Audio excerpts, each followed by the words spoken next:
Technique YouTube च्यानलमा यहाँलाई हार्दिक स्वागत छ। म पविन्द्र, तपाईहरुकै युट्युबको दुनियाँको साथी।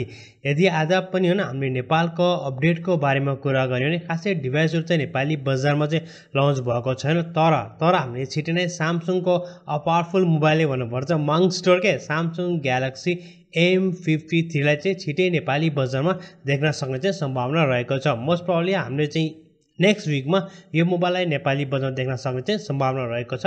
यसको बारेमा मैले अलरेडी भिडियो बनाइसकेको छु, जानुस् हेर्नुस्, एकदमै राम्रो चाहिँ मोबाइल रहेको छ। उले चाहिँ एआई टेक्नोलोजीलाई इन्हान्स गरेको छ, साथमा चाहिँ कुलिङ चेम्बरहरु पनि राखेको छ यो मोबाइलमा।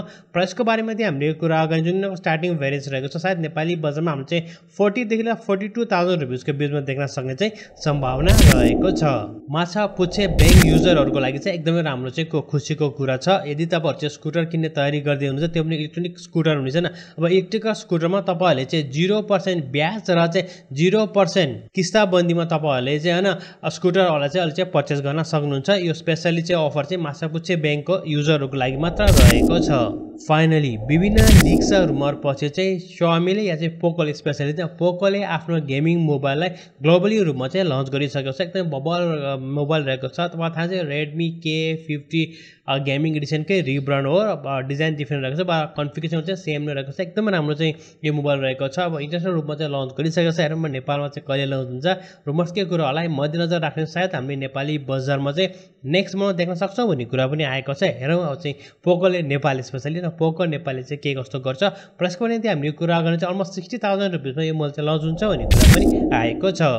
आजकल चाहिँ मोबाइल कम्पनीहरूले चार्जिङ एडाप्टर पनि अब नदिने चाहिँ गरिरहेको छ, ग्लोबल सस्टेनेबिलिटीको चाहिँ नाम लिएर भनेपछि। यसको साथै एप्पलले अब पहिलेबाट गरेको, स्यामसङले पनि यही चाहिँ गरिरहेको छ, Xiaomi पनि कता कता गरेको छ, तर Xiaomi ले चाहिँ अलि चार्जिङ एडाप्टरहरू चाहिँ दिइरहेको छ। सो एउटा रिपोर्टलाई मध्यनजर राख्ने हो भने चाहिँ एप्पलले चाहिँ के भनेको छ, स्पेशली एप्पल कम्पनीले के भनेको छ चाहिँ हामीले चार्जिङ एडाप्टर नदिँदाखेरि चाहिँ ग्लोबल रूपका चाहिँ हामीले कुरा गर्ने हो भने 5.5 लाख टन धातु चाहिँ जोग्यो भन्ने चाहिँ उनीहरूले चाहिँ भनेको छ एउटा चार्जिङ एडाप्टर नदिँदाखेरि। सो खै अब तिनीहरूले चाहिँ त्यो चाहिँ कुन हिसाबले चाहिँ भनेको हो, चार्जिङ एडाप्टर नदिँदाखेरि त्यो चाहिँ अब कस्तो लाग्छ, त्यसलाई हामीले हेर्ने हो भने चाहिँ अरू पनि कति कुराहरू छ जुन चाहिँ प्रत्येक महिना चाहिँ रिलिज भइरहेको छ होइन युएसको लागि। सो हेरौँ अब तपाईँलाई चाहिँ के कस्तो लाग्छ, कमेन्ट सेक्सनमा चाहिँ कमेन्ट गर्न सक्नुहुनेछ। अर्को अपडेट रहेको छ नोकियाको तर्फबाट। नोकियाले चाहिँ आफ्नो दुईवटा इन्ट्री लेभलको मोबाइललाई इन्डियन बजारमा लन्च गरेको छ। इन्ट्री भन्दा एउटा फिचर मोबाइल चाहिँ रहेको छ जुन चाहिँ नोकिया 105 प्लस रहेको छ, जसमा चाहिँ अटो कल रेकर्ड सिस्टम पनि यसमा रहेको छ। भने चाहिँ कल रेकर्डर गर्ने या कल रेकर्ड गर्ने साथीहरू चाहिँ एकदमै राम्रो रहेछ। यदि तपाईँले चाहिँ कल रेकर्डिङ गर्नुहुन्छ भने चाहिँ तपाईँको लागि चाहिँ एकदमै राम्रो रहेको छ। यसको साथसाथै उनीहरूले चाहिँ नोकिया 105 को चाहिँ 105 प्रो र 105 चाहिँ लन्च गरेको छ। प्राइसको यदि हामीले कुरा गर्ने चाहिँ हैन 1500-1300 रुपैयाँ चाहिँ उनीहरूले चाहिँ इन्डियन बजारमा लन्च गरेको छ। हेरौँ नेपाली बजारमा चाहिँ कहिले र के कति प्राइसमा चाहिँ उनीहरूले लन्च गर्छन्। अर्को अपडेटको यदि हामीले कुरा गर्ने हो भने चाहिँ अर्को अपडेट रहेको छ पोकोको तर्फबाट। पोको M4 5G भेरिएन्टको मोबाइल इन्डियन बजारमा चाहिँ 29 मा उनीहरूले लन्च गर्ने चाहिँ तयारी गरिरहेका छन्। चाहिँ मोस्ट प्रोबब्ली सायद हामीले अर्को महिनामा चाहिँ यो मोबाइललाई नेपाली बजारमा पनि देख्न सक्नेछौँ।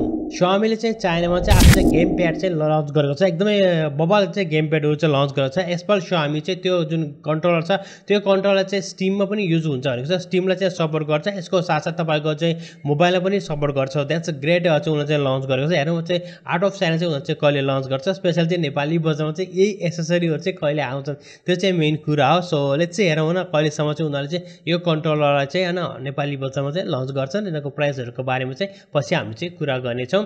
यसको साथसाथै हामीले चाहिँ गेमकै कुरा गर्ने हो भने अनचार्टेड जुन रहेको छ सोनीको जुन गेम रहेको छ त्यो चाहिँ इपिक स्टोरमा चाहिँ के भने त्यसलाई चाहिँ अब बाई मिस्टेक जे हो भने एउटा लिस्ट भइसकेको थियो जुन चाहिँ हामीले चाहिँ 20 जुनमा चाहिँ देख्न सक्नेछ। 20 जुनमा चाहिँ यो गेम चाहिँ उनीहरूले चाहिँ लन्च गर्ने चाहिँ तयारी गरिरहेको छ पीसीको लागि। सो पीसीको लागि पनि मोबाइल गेम चाहिँ हामीले चाहिँ तयारी गरिरहेको छ। यदि तपाईँ चाहिँ पीसी या ल्यापटपमा चाहिँ गेमहरू खेल्नु जान्छ चाहिँ तपाईँलाई स्ट्रिमको बारेमा थाहा नै होला। स्ट्रिममा जानुहोस्, त्यहाँ चाहिँ 3वटा गेमहरू चाहिँ कम्प्लिटली फ्रीमा रहेको छ। यसको साथ चाहिँ इपिक गेम स्टोरमा चाहिँ तपाईँहरूले चाहिँ 2वटा गेमहरू चाहिँ पाउन सक्नुहुनेछ। यसको साथसाथै एकदम बबल अफर रहेको छ।